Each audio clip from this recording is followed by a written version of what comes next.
प्रशांत त्रिवेदी जी। राधे राधे महाराज। राधे राधे महाराज जी। महाराज जी, क्या एक हाथी को खिलाने का पुण्य और 1 लाख चींटियों को खिलाने का पुण्य, क्योंकि हाथी की खुराक बहुत होती है, चींटियों की संख्या बहुत होती है, होना खिलाना भावना सेवा में? अगर हाथी में भी भगवान देख के पवारे और चींटी में भी भगवान देख के पवारे तो एक चींटी और एक हाथी के पवाने का बराबर पुण्य मिलेगा। और भगवान नहीं देख के हाथी देख रहे हो, चींटी देख रहे हो तो भेद तो हो ही जाएगा। कोई पुण्य में फिर बेवकूफी थोड़ी है। चींटी तो एक दाना से तृप्त हो जाएगी, उसके लिए 1 कुंतल भोजन चाहिए। दोनों में भगवान देखकर यदि दे रहे हो कि हाथी में भी वही भगवान है और चींटी में वही भगवान, तो पुण्य बराबर।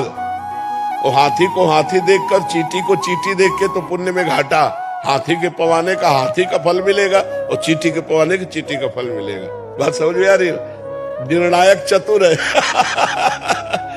एक हाथी को खिलाते तो 1 आत्मा को पुण्य मिलता और 10 लाख चींटियों को खिलाते 10 लाख आत्मा। हमारी बात नहीं समझे। 10 लाख आत्मा है ही नहीं। 10 लाख घड़े रखे हैं और एक सूर्य का प्रतिबिंब पड़ रहा है, तो 10 लाख सूर्य हो गए क्या?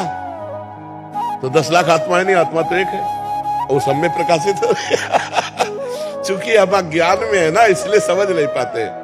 हमने जो पहला शब्द कहा, जो भगवान हाथी में है वही चींटी में है, अगर ये भावना करके हम पाते हैं तो बराबर फल मिलेगा, क्योंकि वही आत्मा है। आत्मा 10-20 नहीं है, आत्मा 10 लाख नहीं है, आत्मा एक है। देखो, अब आपसे कहें कि ये 5-7 बिजली है, आप हमको क्या कहोगे? है ना, यंत्र के कारण उसका प्रभाव अलग अलग है।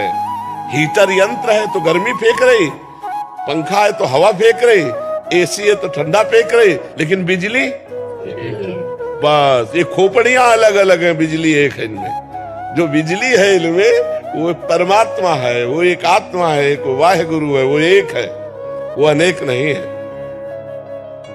बहुत अच्छे से समझ लीजिए, अगर हम भगवत भाव से किसी को पवाते तो चाहे चींटी को पवाएं चाहे हाथी को पवाएं, हमें बराबर लाभ मिलेगा।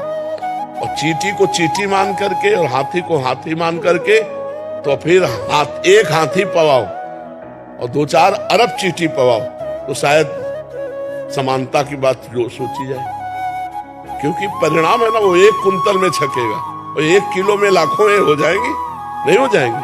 और अगर एक चींटी में आत्म तत्व भगवान को देखकर, एक हाथी में देख के, तो बराबर फल मिलेगा। वो तुम देख के क्या पाते हो, तुम्हारा विषय है। समझ गए?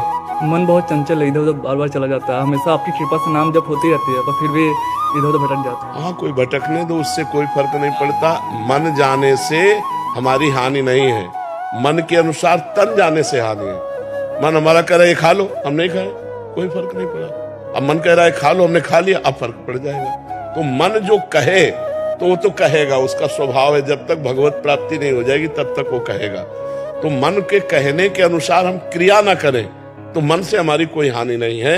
वो धीरे धीरे आ जाएगा, लाइन में आ जाएगा। खूब नाम जप करते रहो। मन के अनुसार क्रिया कर दी तो फिर नहीं आएगा, फिर तो और भटकना शुरू हो जाएगा। क्रिया को रोकना है मन के अनुसार।